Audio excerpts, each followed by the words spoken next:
Hey guys, Kevin with MCrider.com.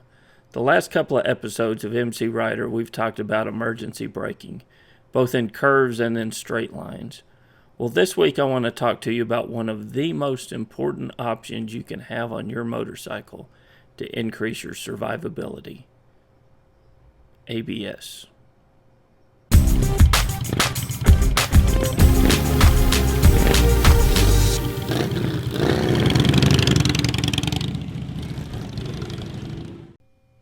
So here's some simple stats. If you take the exact same model, make, and year of motorcycle, one with ABS and one without ABS, the motorcycle with the ABS option will be in 31% fewer fatal accidents than the motorcycle without ABS.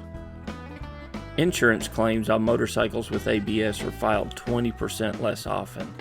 You can increase that to 31% when the motorcycle has ABS and linked brakes combined.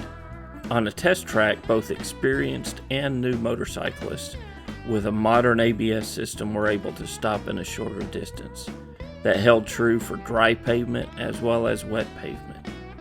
Well, I took the Tenere out to do some testing of the ABS system. Here I am with some shots of me testing the ABS on the Tenere. I'm on a gravel road at about 25 miles per hour, coming down a slight incline. At the bottom of this incline, I go aggressively to the front and the rear brakes at the same time. If the Tenere did not have ABS, I would likely have ended up on my ear in this same testing scenario. You can see the ABS at work on my Tenere in this close-up shot of the front wheel. Even in a tough situation like this, the ABS does a good job of keeping the tire from locking up and allowing me to maintain control. So how does ABS on a motorcycle work? Well, an ABS unit works by constantly measuring the wheel speed. One common way to do this is with a small grooved ring near the disc called the tone wheel. The wheel speed sensor sends the tone wheel readings to the ABS unit, which can determine whether the wheel is about to stop rotating. If it is, the wheel speed information is used to adjust the pressure to the brake cylinder on the brake caliper multiple times per second. It's much faster than a human could ever make adjustments to brake pressure. Not only is ABS much faster at making adjustments to the brakes, it's also not having to deal with the fear of a crash that a rider's often dealing with in an emergency situation.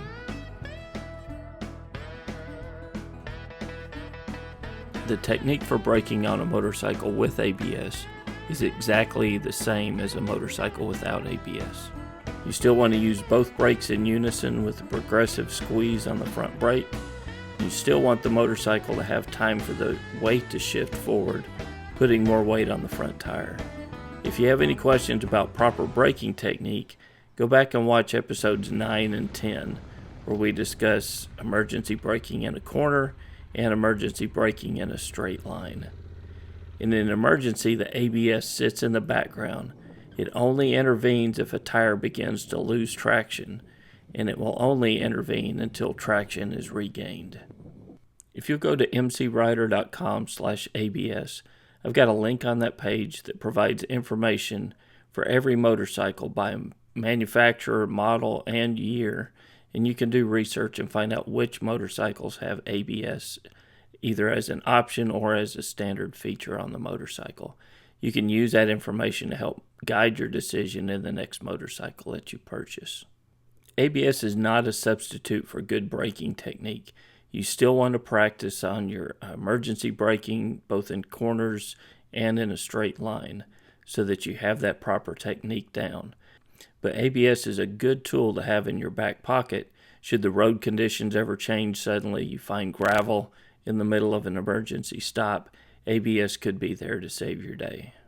So that concludes episode 11 of MCrider. As always, guys, like, share, and subscribe to our channel. That really does help us spread the word out. Share our videos on Facebook and with your riding friends, and help them out on the road as well. So until next week, guys, we'll see you on the road.